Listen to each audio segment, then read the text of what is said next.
Hi hello నమస్తే. ఇక్కడ మేము ఈరోజు మంచిగా పూజ చేసుకుంటున్నాము. సత్యనారాయణ స్వామి వ్రతం. ఇంకా అందరం కూర్చొని పూజారి వచ్చింటే కూర్చొని మా మమ్మీ మా డాడీ కూర్చొని పూజ చేస్తున్నారు. మేమందరం సైడ్కి సత్యనారాయణ స్వామి వ్రతంలో స్టోరీస్ చెప్తారు కదా, అసలు సత్యనారాయణ స్వామి వ్రతం ఎందుకు చేస్తున్నాము ఏంటి అని 5 స్టోరీస్ చెప్తారు. అలా ఒక్కొక్క స్టోరీకి ఇలా అక్షంతలు, స్టోరీ అయిపోయిన తర్వాత అక్షంతలు ఇచ్చి హారతి ఇస్తాం. అంతా అయిపోయిన తర్వాత పూజ అంతా అయిపోయిన దేవునికి నైవేద్యం పెట్టాలిగా.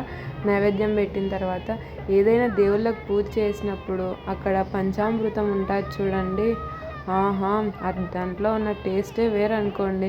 దానికోసం నేను మా పిన్ని రోజు కొట్లాడుకుంటున్నాం. ఇంకా అలా పూజ అయిపోయిన తర్వాత అందరం ఇలా దేవునికి అక్షంతలు వేసి మొక్కుకుంటున్నాం. మొక్కున్న తర్వాత మాకు, మా డాడీ వాళ్ళకి, మా మమ్మీకి అందరికీ ఇలా స్వామి తాంబూలం ఇచ్చి అక్షంతలు వేసి ఆశీర్వదిస్తున్నారు.